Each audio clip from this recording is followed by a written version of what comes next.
Hi, welcome to Spotlight, the podcast that puts the spotlight on life in Manila and everything that comes with it. This week, we're talking about records, specifically record collecting, which has been around since before hipsters made it cool. I'm with Manolo Quezon. Hi. Clinton Palanca. Hi. And Mr. Apa Ongpin. Hi. Why do I have a mister? These two guys don't listen. Because you're the guest. Oh, okay. So, I wanted to start by asking how long you've been collecting records. My dad gave me my first record when I was about 12, and it was Abbey Road by the Beatles. Wow. And I asked him for it. I said, "Can I have this record na lang?" Because he also gave me a turntable along with it. So that's when I started. So how many records would you say you have now in your collection? About 500 siguro. I'm nowhere near as bad as many of the people that I know. Wow. But I've also probably sold off at least 500 records in my lifetime. Mm-hmm. So That's a lot. Do you have like regular stores that you go to for your... yeah, I go to Vinyl Dump in Cubao Expo. Mm-hmm. I go to various places in Bangkal that occasionally have records, and then I do a lot of online trading with people. There's a local community, and they sell interesting pressings from time to time. I had a question. When I remember when I used to buy records as a kid, someone told me that the problem with Philippine records, and this was late 80s, was we pressed thinner records Yes. than in the States to save vinyl. Is that And true? it was recycled vinyl. It was recycled as well. vinyl. Really? Yeah. And the record plant here was PARI, right? Mhm. Philippine Association of Recording Industries. What a strange name. But all the records were pressed at PARI. And, good vinyl is what they call 180-gram vinyl. Ours was like somewhere below 100. It's like 80-gram vinyl or So did that 90-gram affect vinyl. the quality of the sound, or just how the sort of shelf life of the record? Both. The lighter vinyl meant that the pressing was necessarily not as detailed. Secondly, the quality of the vinyl, having been recycled already, meant that it really deteriorated over time. They also use a wax release agent that is pretty sticky. Gunky? Yeah, it's gunky, So if you buy a local pressing years later, you always have to wash it with Joy dishwashing liquid. Sorry, I didn't mean to endorse any particular brand. Dishwashing liquid, right? I was using that as a generic. But yeah, apart from those things, there are some incredible local pressings that the quality is really good.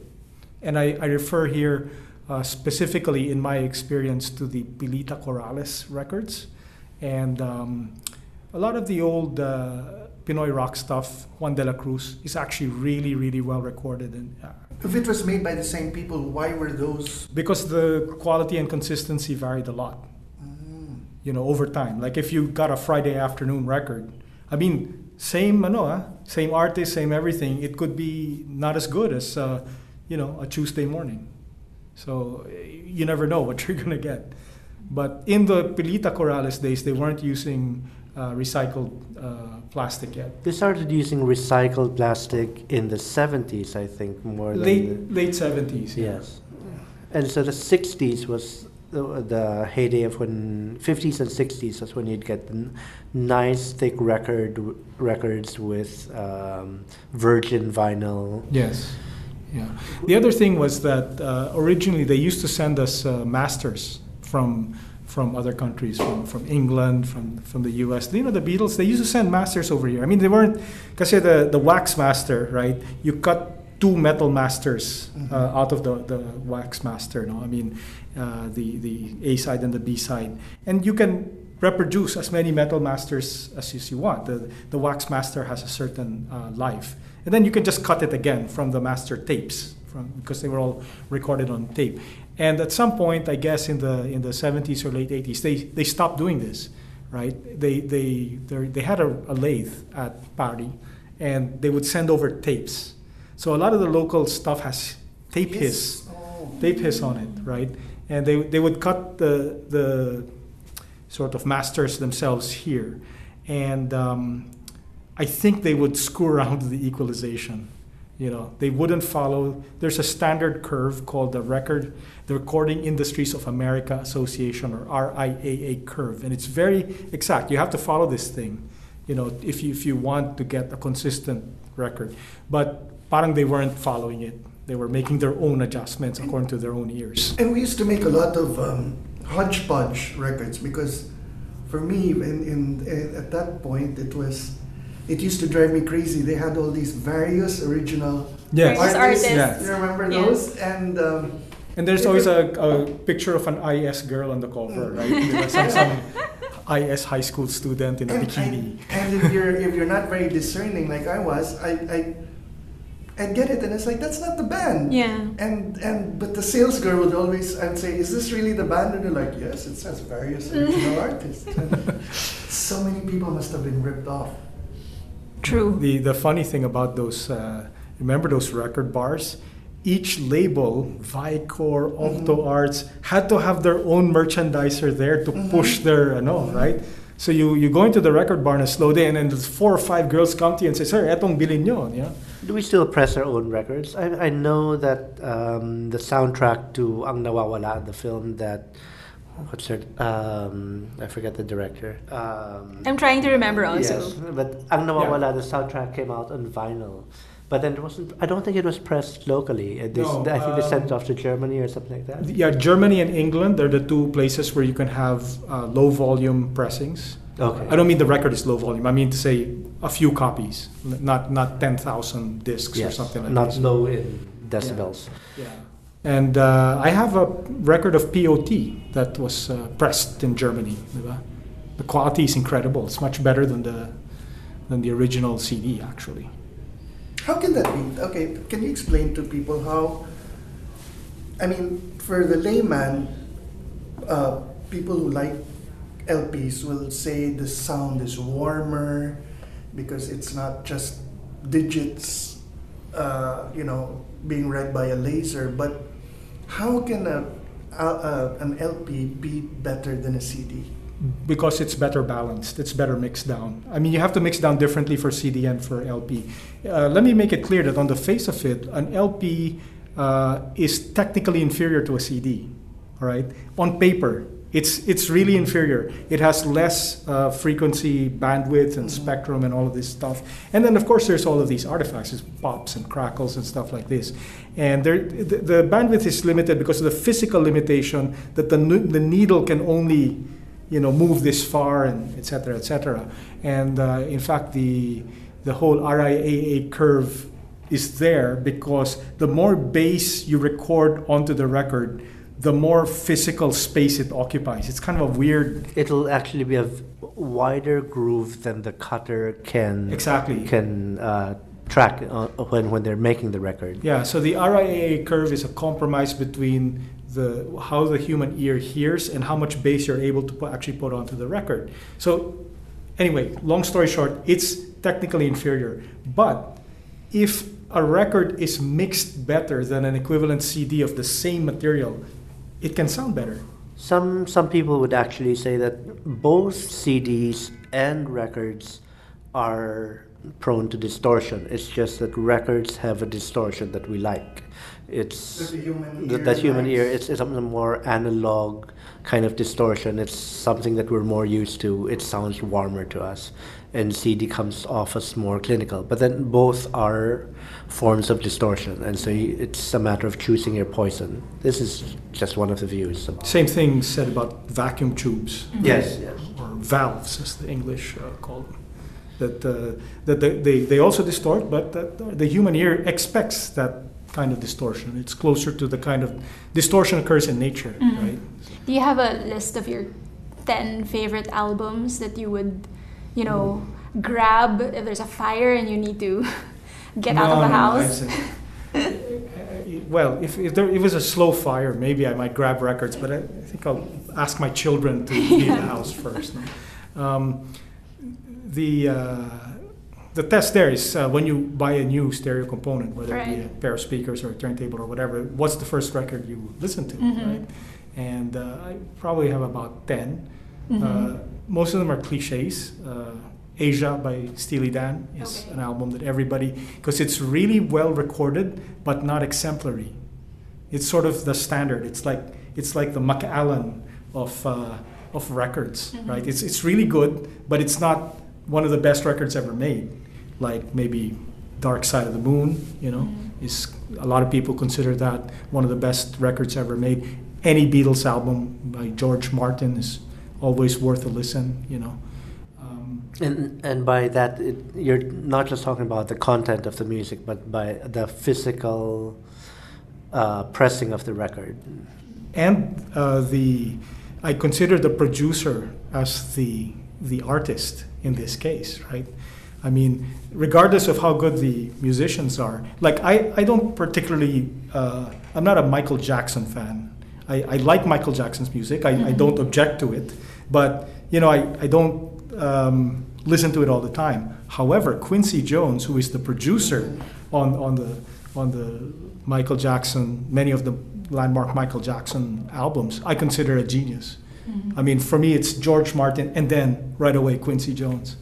He completely changed the oral landscape, and in a way that was very different from George Martin. George Martin experimented a lot, but he tried to make sounds as natural as possible. Quincy Jones went in the other direction. And just as a footnote to that, Beatles, you'd go for the mono or the stereo pressing?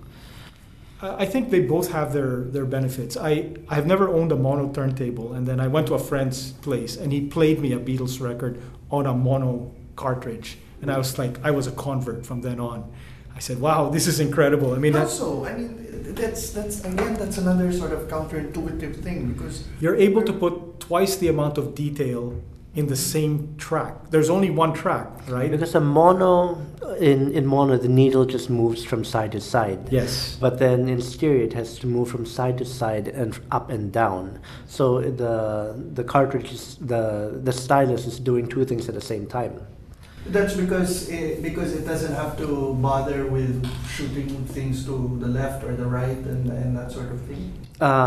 So the stylus vibrates, and that's what makes the sound. With mono, it just goes from side to side, and it reads that as the waveform. Now in stereo, what happens is that it goes from side to side and up and down in an X form. Yes. And so the left channel is made by summing and subtracting the up and down motions and the left and right motions. And then the right channel is made by, again, subtracting and summing the up and down and left and right motions. Which means that if you have a turntable which is set up with the needle just a little bit askew, then you're going to have a sound that's too heavy on the left. It won't be a very balanced sound. And then as Appa was saying, just because it's only doing one thing, you're able to put more information into the group. Yeah, it's actually doing two things, right? I mean, more than two things, sorry. Left to right and up and down. And then it's doing these conversions, right? There's sort of an analog device within the cartridge that is separating these signals out, and that involves all sorts of things. Resistance is in there and capacitance, so the signal is affected somehow. In a mono cartridge, it's not. It's totally pure. I guess I'm coming from the layman's point of view that we simply understand mono to be inferior in terms of sound to stereo. That's just marketing? Yeah, it's entirely marketing. It's entirely marketing. I mean, stereo, again, on paper, sounds like it's going to be better than mono, but a really, really good mono recording is unbelievable.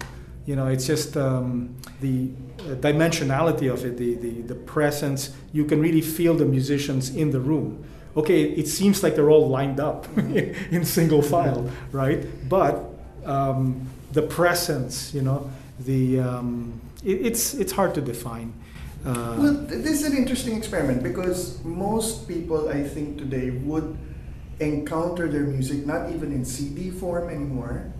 They would encounter it on Spotify or whatever. So how would you describe the difference? I mean, let's say a good record in terms of the experience for the listener? I mean, pick a song that I don't know most people would know, and how would you describe the difference in terms of all of these things that you're mentioning? Well, there's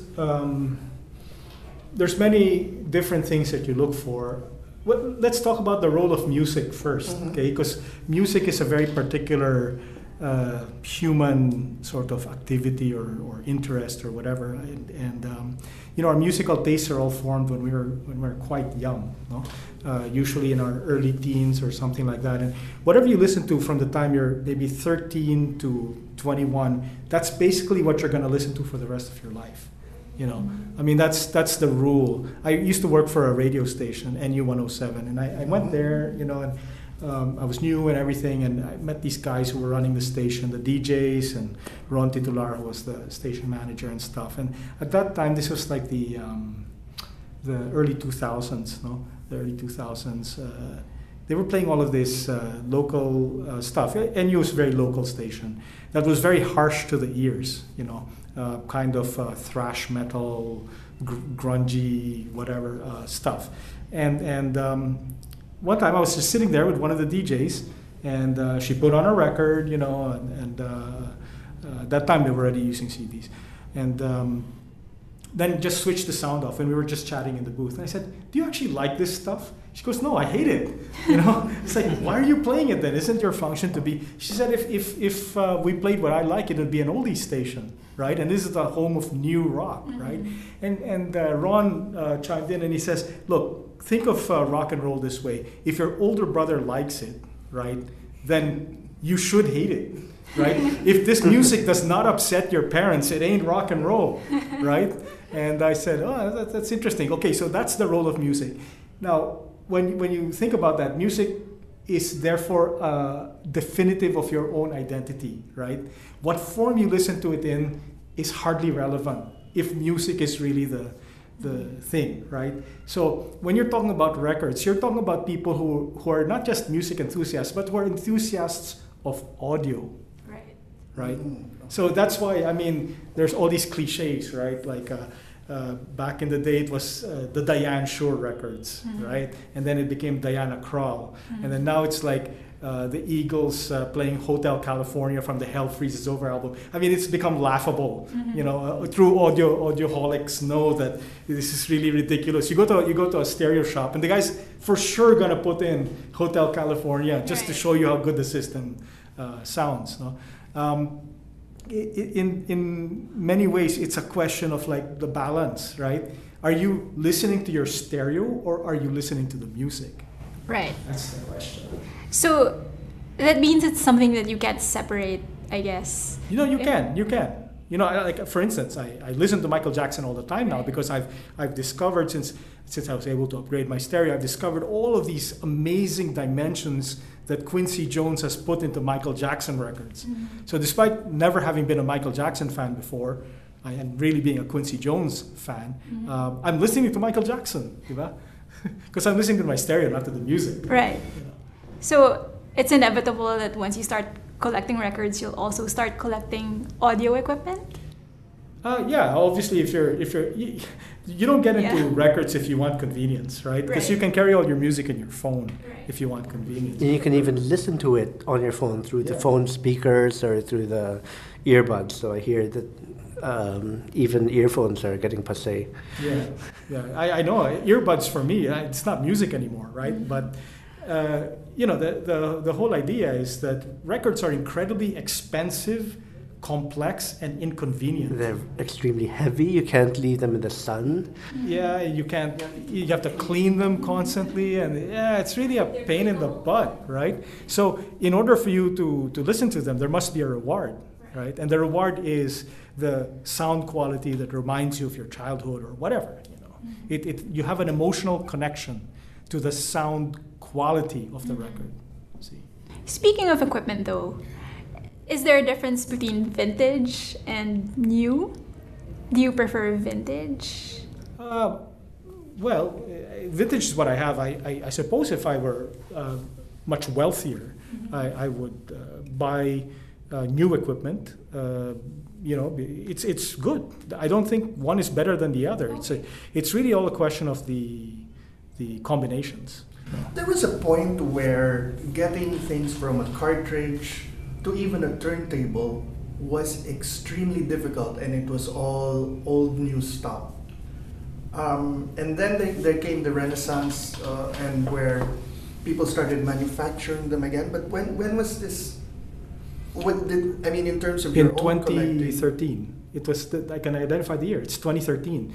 2013 was the year where sales of new vinyl records exceeded the sales of CDs For the first time. since 1981. Imagine that. Think of that, right?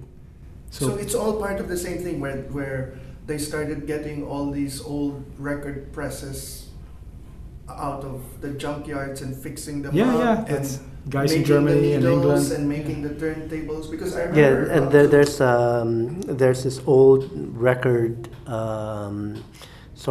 turntable making plant in, I think, the Czech Republic, Yes. called Project, which was it was called Project, but then a Viennese firm bought it and then said, let's make records again, and it became Project, which is one of the best deals for an entry level new turntable that you can get these days. I mean, there are a couple of other names, but then it's readily available and it's not too expensive. And that's attributed to hipster culture. This Yes. whole Well, hipsters are riding on it, but there's a lot of people who, And a lot of hipsters actually buy the records and then don't play them. They keep them at home sealed. You like the covers. Yeah, they like the covers, they like carrying them around, but then or you could buy like a Motorino.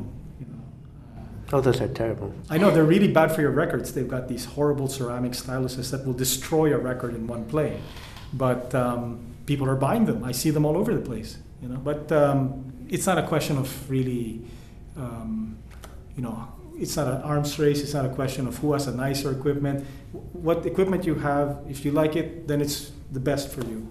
I don't want to say that any one thing is better than the other. I will say this though, but techniques, the makers of the legendary SL1200 turntable, which has been the standard DJ turntable for 50 years now. And they announced, I guess, about 5 years ago that they were stopping the manufacture of the SL1200. They've started again. And it's coming out as the SL1200 GAE for about 1,200 copies, right? $6,000. $6,000, but only 1,200 copies. It's kind of a... Because about 10 years ago, you had to go to the bowels of the car park in Makati to find a Shure. Yeah, so Audiophile. Audiophile is the shop. Actually, their main shop used to be in Paco, right? And they've run out, but there are people importing them again, and you can get all sorts of things now. Before it sure was the only game in town. Now you can get Orthophone, Nagaoka, all sorts of exotic brands. No, they're traded online, sulit.com. I think we should put in a plug for our friend Rene. Yeah. He has had a big hand in the renaissance of this I guess hobby or interest in the Philippines. His name is Rene Rivo. He's an electrical engineer by trade, electronics repairman essentially, and he has single-handedly revived so many people's old stereos, because after about 20 years things start to happen. Capacitors dry out and resistors short and all of this stuff, and it's a very labor-intensive buting-ting thing to fix. And he has fixed so many people's stereos, but he has a backlog that he says is looking like about 15 years right now. But then, if you want to go vintage, his shop, Music Haven, is one of the places to go to. It's a little far. It's out in Parañaque. Marcelo Green Village. Yes, but then it's worth the trip, and then you can come back with a complete system. You can get a turntable, a receiver with a phono station in it, and then maybe you can get speakers either from him or else, or you probably have a pair lying around the house. But then your hardware will be spoken for. Once upon a time, I started collecting again because I had a pretty good stereo that was bought brand new, and it was okay, but I didn't like it that much. And a friend of mine 20 years ago said, "Oh, maraming ganyan sa pier." So I started going to the pier, to the South Harbor, right? And there were about 4 or 5 different shops that sold old Japanese equipment, right? It's running at 100 volts. Yeah, it's running at 100 volts. So I bought so many things from them. My Marantz comes from them. They didn't sell too many turntables, but all my speakers I bought from them. And back in those days, you paid 3,000-4,000 pesos for a pair of speakers. No? So right now, you can go to Makati Cinema Square and buy a pair of Wharfdale Diamonds for about maybe 9,000 or 10,000 pesos that sound fantastic. No, the greatest cheap speaker I've ever seen in my life or heard in my life. But back then, 3,000 or 4,000 bucks, meron ka na, di ba? Okay na yun. So I accumulated. There are a couple of guys. Joey is one of them. Larry Royce is another, and what they love to do is put together old theater systems. Yeah, wow. And they make speakers using the old horn theaters that theaters used to use. And these are systems that used to be in the cinema. In the cinema, yeah.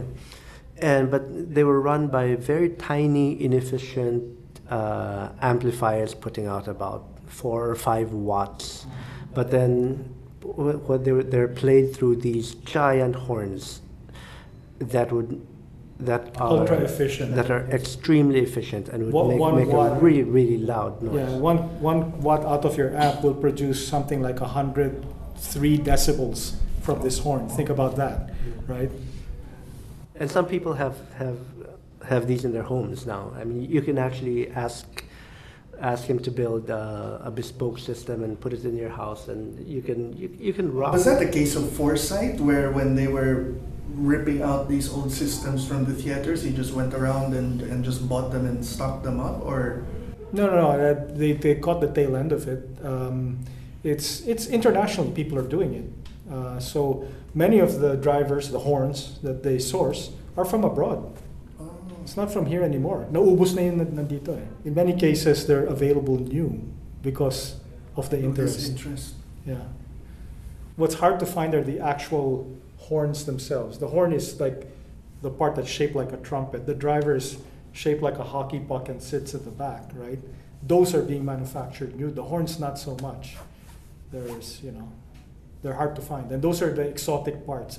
So an ordinary person sitting in a comfy chair, like you were saying, could, if you blindfolded them, could tell the difference between sound produced? Not my wife.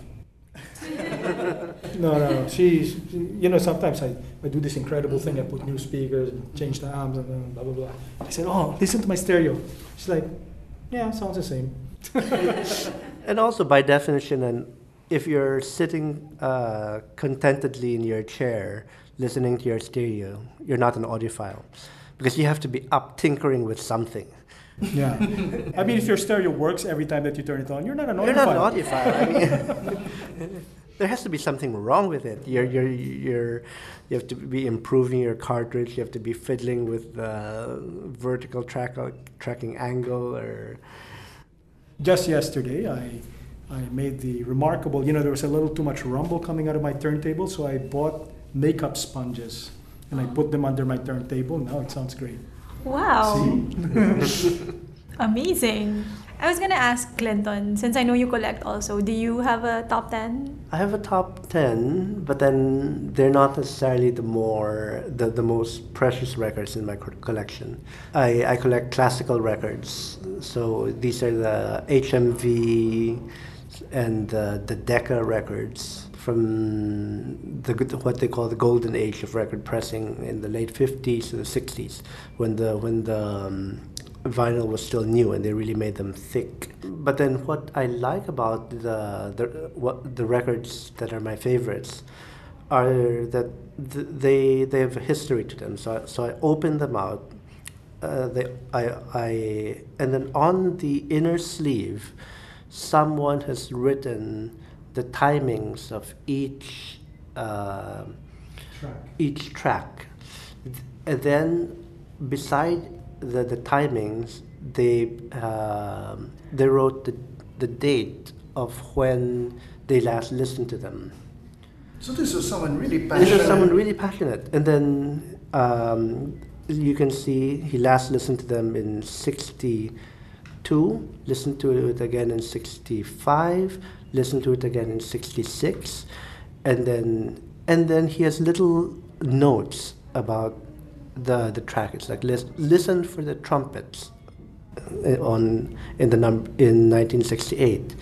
And then it just I have a set of records from the same guy, and I've been going back and forth over them, and I figure that he did most of his listening between 1962 and then 68, and then at 69 he stopped listening to everything. So I don't know if he died, sold them, but then it's that's so interesting. Do you know who he is?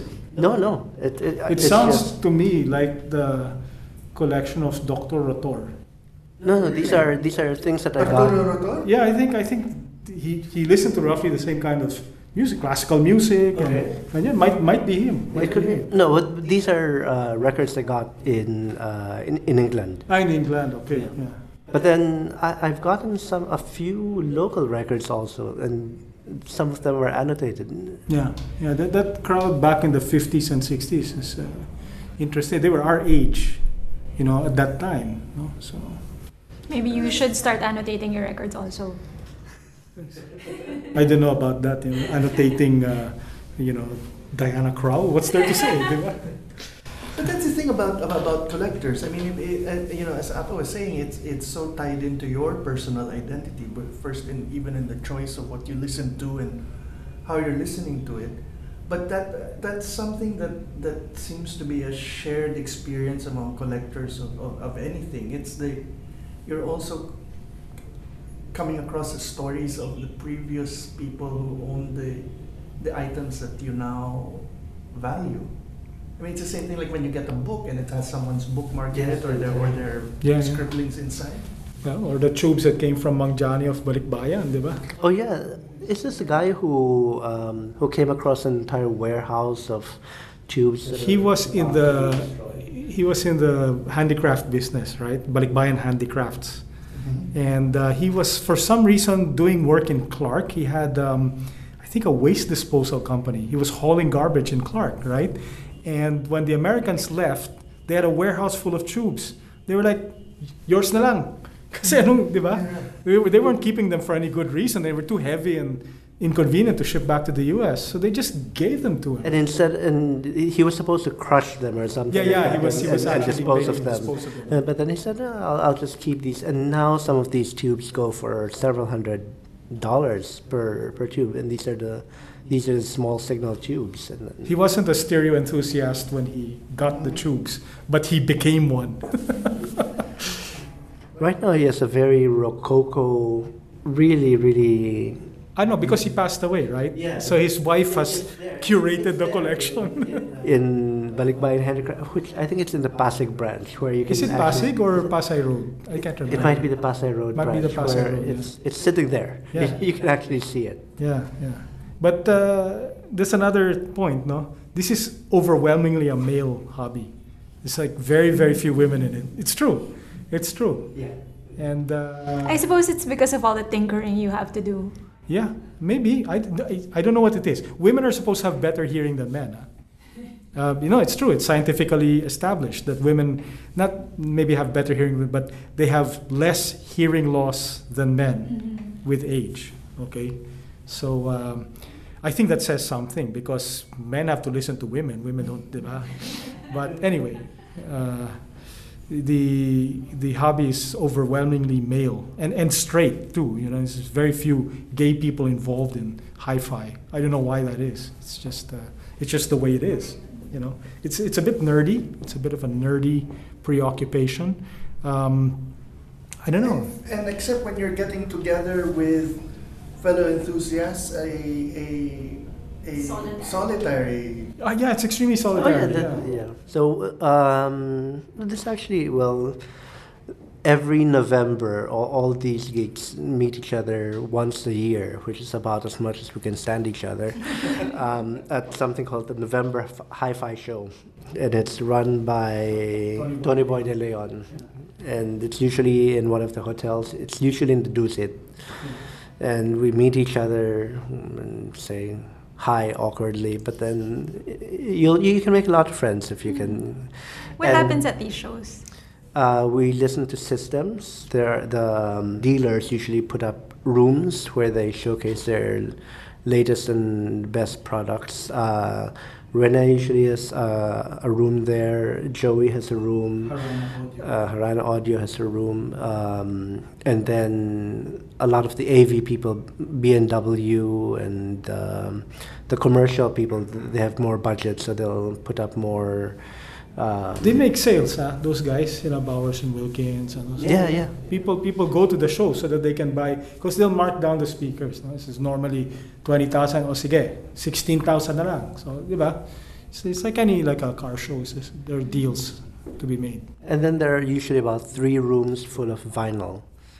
And so people, there are about 3 or 4 big vinyl dealers in Manila at any given time, and they usually bring in about half a container's worth right before the show, and so there's a lot of trading that goes on something like Saturday morning. Saturday mornings when and if you can try to get a pass, you can sneak in on Friday night. And then try to get the cream of the new vinyl that comes in. It's a really interesting subculture, I have to say. A passion for vinyl is made easier also because the record itself is a pretty sturdy object, right? I don't hear of people with a passion for reel-to-reel. No, there are. Yeah, I have a are. Revox reel-to-reel player that I'm waiting for Rene to fix one day. But reel-to-reel is considered the Everest of, if you can get original tapes, not you recorded it from a CD, because obviously that defeats the purpose. But they say that reel-to-reel sound is better than vinyl, which on paper it's supposed to. Because vinyl is usually cut from master tapes. I was shocked that I remember encountering. Apparently they used to sell them in boxes, so you would have Frank Sinatra reel-to-reels. From the 50s and the 60s. Yeah, but the tapes don't survive very well. Often they dry out and flake up. And there's this thing called punch-through, because they've been wound together so long. So the magnetic signal actually moves to the next layer. So it's kind of an odd. But with vinyl, with records, it's turned out, ironically, they're a far more durable medium than CDs. When CDs came out in the 1980s, we were like, wow, man, these things will last forever. Yung pala, 10 years is a pretty good run for a CD, and then they die. They start skipping, they develop little holes, they scratch up, all sorts of things happen to them. And so records turn out is much more durable, but they just need so much cleaning, diba? CD, you spray it and then wipe it. That's it, diba? There's something very unlovable about the way a CD is packaged. I mean, you'd get it from the store and then you want to play it. They're so hard to open. And it's so hard to open. And those little arms break off, right? Yes. Like about half my CD collection, if you uncover it, the cover actually comes off, diba? Or I don't know, someone has sat on it and so those little, the spindle has come off in little bits. Yeah, shit. It's really one of those things. So ironically, records are that much more durable, diba? But I don't mean to sound like I'm some sort of snob, and records are really serious listeners only listen to records. I mean, sige, mag-cassette ka kung gusto mo, di ba? I have 2 cassette players pa rin, or 3 pala, 3.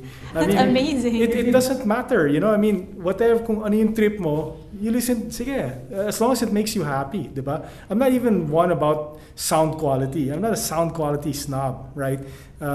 If listening to MP3s in low resolution really is your trip and makes you happy, go ahead and do it, right? It's not my trip, but I respect your trip, di ba? Kanya-kanyang trip lang yan eh. So, to wrap up, I suppose, I just have one final question. What is your holy grail record? Well, there are two actually collections that I want to have. Okay, one of them is my father's collection. My father was an opera and classical music buff, primarily opera, and he has siguro about a meter long of Deutsche Grammophon pressings from the 1960s to the 1970s, right? And my mom still has them, and she doesn't want to give them to me because she said I listen to them sometimes. So I bought her a really nice turntable para, diba? Para they won't get scratched up, But so one day she'll give them to me, all right? So that's one, and the other one is a private collection of this old American guy married to Filipina, lived here. He died 10 years ago, and his wife, who's now an ancient woman, not as old as my mother, keeps saying, yeah, I'll give you that collection. This is the guy. It's all jazz, right? And all mainstream jazz, like real jazz, not pogy jazz, right? And everything's annotated on the sleeves. Yeah, he wrote notes down on the thing is full of his scribblings, and some of those are mono pressings and stuff impossible to get today in any form. So those are the two collections that I want to have one day. How about you, Clinton? Do you have? I don't have Grail records, but then one of the things that I'd like to recommend to people is, especially if you're coming into record collecting for the first time, Taylor Swift does pretty good. Whoever produces her records does a pretty good job. So you can look for your favorite Taylor Swift song. I would never have guessed. Do you have a Taylor Swift record? I have all the Taylor Swift records. Wow. And I think she did a fantastic job on Red. Mm-hmm. And there's the first song there that sounds like a U2 anthem. It's Red, the first song. The Red, yeah. yeah. And you can listen to that song on a good hi-fi system with a record, and then you just might become a convert because you've heard it so many times on MP3, on the radio, in crappy formats. I just have a CD, and so then listen to it. tip. Listen to it on the record, and then see if you can hear the difference, and then you just might become a convert. Okay. What about you, Manolo? I did the opposite of you guys. I gave away my records because I have two sets. My dad's, which was mainly a lot of OPM from the 70s, and bossa nova records because he was going to Brazil in the 60s, and I had a lot of new wave records from the time was after 80s, I finally figured out that you shouldn't buy various original artists, and for years I would just every time you moved you had this huge pile of records, until finally I met two people, one office mate who's very hipster, but does a little spinning and stuff, and really wanted my records from the 80s, which I hadn't listened to since the 80s. So I said, what am I doing, with Courting this these stuff? and yeah. So I gave them to him, and it was one of the lightest decisions I ever made. And then I had another friend who likes jazz and is passionate about OPM, and I gave them to him, and then you realize the music is meant to be listened to. Yes. So it was not doing me any good, and then now every so often I hear about some discovery about some track on an album that I had that I never knew. So it kind of gives back. Yeah, the music is available in many forms. Mm-hmm. Listen to it on vinyl is one thing, and the pursuit of that vinyl is in itself a lot of fun, diba? Finding the records, owning them, getting a good enough turntable, all of this, putting the system together. Cleaning them and cleaning them and cleaning them and cleaning them. But it's a living passion. It's not that you're hoarding the albums not to listen to them, which is probably a crime. So with that, I will go out now and buy my first record, Taylor Swift at Clinton's recommendation. Thank you very much for tuning in. Come back next week.